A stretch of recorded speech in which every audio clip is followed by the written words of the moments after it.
আমার চ্যানেলে তোমাদের সকলকে স্বাগত। আজ আমরা ক্লাস 8-এর রায়ান মার্টিন প্রশ্নবিচিত্র থেকে বাংলার দ্বিতীয় পর্যায়ক্রমিক মূল্যায়নের দ্বিতীয় স্কুল সলভ করব।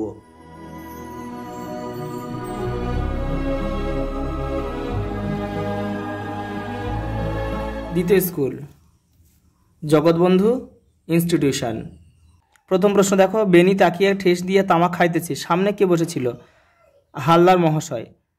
ধান, জব ইত্যাদি ফসল কোন মাসে পাকে? চৈত্র বৈশাখ মাসে। কখানা বইরে ডাম্বলের প্রশ্নের জবাবে বুকু কি বলেছিল? সব মিলিয়ে 7-8টা। নানান আখরে ভরি, আখরে শব্দটির অর্থ কী? বর্ণ। পাড়াগার দুপোহর ভালোবাসি কবিতাটি রূপসী বাংলা কাব্যগ্রন্থের 25 সংখ্যক কবিতা। 2 দাগে, উত্তরপাড়া থেকে ছেনুমাসিরা কিভাবে এসেছিল? রিক্সা করে।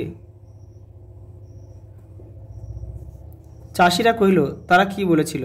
তোমাদের টেক্সটের 65 নম্বর পেজে রয়েছে, উত্তরটা দেখে নাও। এই যে দেখে নাও, চাষিরা কহিল 100 বিঘের মাঠ ডুবে গেলে জল বার করে না দিলে সমস্ত ধান নষ্ট হয়ে যাবে বাবু, গায়ে একটা ঘরও খেতে পাবে না। পরের প্রশ্ন, ছেলেবেলায় আমরা এই সকল বীজ ধরিবার জন্য ছুটিতাম। লেখক এখানে কোন বীজের কথা বলেছেন? শিমুল বীজ। পরেরটা, অবশেষে থামে সব, তখন কি নির্জন হয়ে যায়?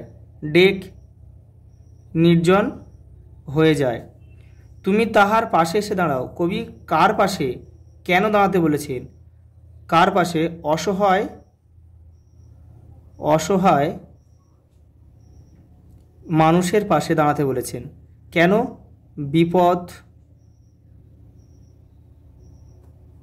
বিপদ থেকে বাঁচানোর জন্য।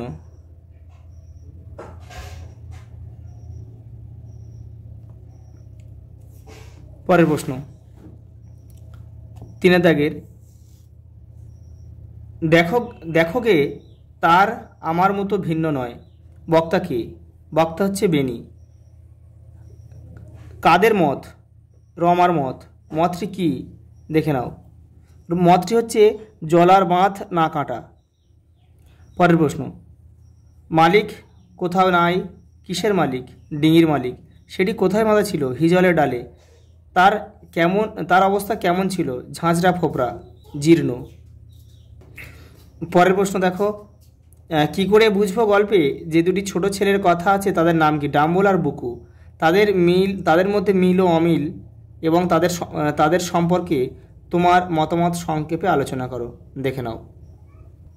এই যে ডাম্বল ও বুকু দুজনে প্রকৃতিগত মিল বা অমিল নিজের ভাষায় লেখে, এটা এখান থেকে এই পর্যন্ত লিখতে হবে। পরের প্রশ্ন, এ বাড়ির যত আনন্দ হাসি আঁকা জীবন্ত করি। বাড়িটি কোন নদীর তীরে অবস্থিত? গড়াই নদীর তীরে অবস্থিত। তাকে কারা ঘিরে রয়েছে? লতা পাতা ফুল মায়া। বাড়িটির সঙ্গে গ্রামীণ প্রকৃতির একাত্মতার যে ছবি আঁকা হয়েছে তার নিজের ভাষায় লেখো। দেখো, এই যে এখান থেকে এইটুকুনি লিখলে কিন্তু হয়ে যাবে। পরের প্রশ্ন দেখো, মানুষের জীবনের ছায়া মাত্র। কার জীবন মানুষের জীবনের ছায়া মাত্র? গাছের জীবন। লেখকের এমন কথা বলার কারণ কি? দেখো, এই যে গাছের জীবন মানুষের জীবনের ছায়া মাত্র, এখান থেকে এটা কিন্তু পুরোটা তোমরা পড়ে নিজের ভাষায় লিখবে। পরের প্রশ্ন, 5 দাগে দেখো, তুমি কাদের বাড়ি এসেছো খোকা? কথাটি কে বলেছিল? লক্ষণ মহাজনের ছোট ভাইয়ের স্ত্রী। অপু পটুকে প্রথম কোথায় দেখে? প্রসন্ন মহাজনের পাঠশালায়। অপু বলিল, ওটা কি? রাংতা? আসলে ওটা কি ছিল? সোনার পাত। তাহার মুখ স্বর্গীয় তৃপ্তিতে ভরিয়া উঠিল। সে কে? সে কি খাচ্ছিল? সে কে? সে হচ্ছে অপু। সে কি খাচ্ছিল? মোহনভোগ। আবার 4 পয়সা দিয়ে কিনেছে। কে কি কিনেছিল? অপু। শকুনের ডিম। কার কাছ থেকে কিনেছিল? রাখালের কাছ থেকে। পরের প্রশ্ন দেখো, 6 দাগে, চড়ুই ভাতি করবি অপু? কারা চড়ুই ভাতি করেছিল? বিনি, অপু, দুর্গা। কোথায় করেছিল? নীলমণি রায়ের জঙ্গল ঘেরা ভিটেতে। চড়ুইভাতির বিবরণ দাও, দেখে নাও। এই যে এখানে চড়ুইভাতির বর্ণনা আছে, এখানে তোমরা ছোট করে লিখবে, পড়ে নিজের ভাষায় ছোট করে লিখবে। পরের প্রশ্ন, তারই পাড়ে যে ভাঙা মন্দিরটা আছে, কার পাড়ে কিসের মন্দির? মজা পুকুরের পাড়ে। কিসের মন্দির? বিশালক্ষী মন্দির। এ প্রসঙ্গে স্বরূপ চক্রবর্তীর গল্পটি সংক্ষেপে আলোচনা করো, দেখে নাও। এই যে গ্রামের স্বরূপ চক্রবর্তী ভিনগাঁ থেকে নিমন্ত্রণ খেয়ে সন্ধ্যার সময় ফিরছিলেন, এখান থেকে লিখতে হবে। এখান থেকে এটা পুরোটা পড়ে তোমরা এটা ছোটো করে লিখবে। পরের প্রশ্ন, বাক্যে প্রয়োগ করে উদাহরণ দাও। গুণবাচক বিশেষ্য। গুণবাচক বিশেষ্য সুখে থাকতে চায় সবাই।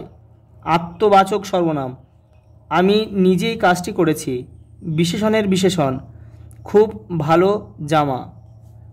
আবেগসূচক অব্যয়, শাড়িটা দারুণ দেখতে। পরের প্রশ্ন দেখো, লোকটার অজানা থাকলো, নাবাচক বাক্যে রূপান্তর করো। লোকটি জানলো না। প্রশ্নবোধক বাক্য কাকে বলে? উদাহরণ দাও, দেখে নাও। এই যে প্রশ্নবোধক বাক্য কাকে বলে? উদাহরণ দাও। এই উদাহরণ রয়েছে কিন্তু, তোমার শরীর এখন কেমন আছে, এই যে জিজ্ঞাসা চিহ্ন রয়েছে। পরের প্রশ্ন, সমাপিকা ক্রিয়া ও অসমাপিকা ক্রিয়া ব্যবহার করে একটি বাক্য লেখো। বাবাই কাল সকালে উঠে দিল্লি যাবে। এই যে উঠেটা হচ্ছে অসমাপিকা ক্রিয়া, যাবে হচ্ছে সমাপিকা ক্রিয়া। পরেরটা, চোখ অথবা মাথা শব্দকে ভিন্ন অর্থে প্রয়োগ করে দুটি বাক্য লেখা। এটা তোমাদের ভাষা থেকে যে টেক্সটের ভাষা বই রয়েছে, যেটা তোমাদের ভাষা পাঠ, সেই ভাষা পাঠের 62 এবং 63 নম্বর পেজে কিন্তু উত্তরটা রয়েছে, তোমরা ওখান থেকে করে নেবে। পরের প্রশ্ন, হাসপাতালের সামনে জোরে মাইক বাজানো অমার্জনীয় অপরাধ। এ বিষয়ে সচেতনতা গড়ে তুলতে দৈনিক সংবাদপত্রের সম্পাদককে একটি চিঠি লেখো। এটা দেখে নাও। এই যে হাসপাতালের সামনে জোরে মাইক বাজানো অমার্জনীয় অপরাধ, এটা তোমরা এখান থেকে পড়ে নেবে। এই যে এপারেও অনেক কিছুটা রয়েছে। এই যে এই পর্যন্ত। আজ এই পর্যন্ত, দেখা হবে পরের ভিডিওতে।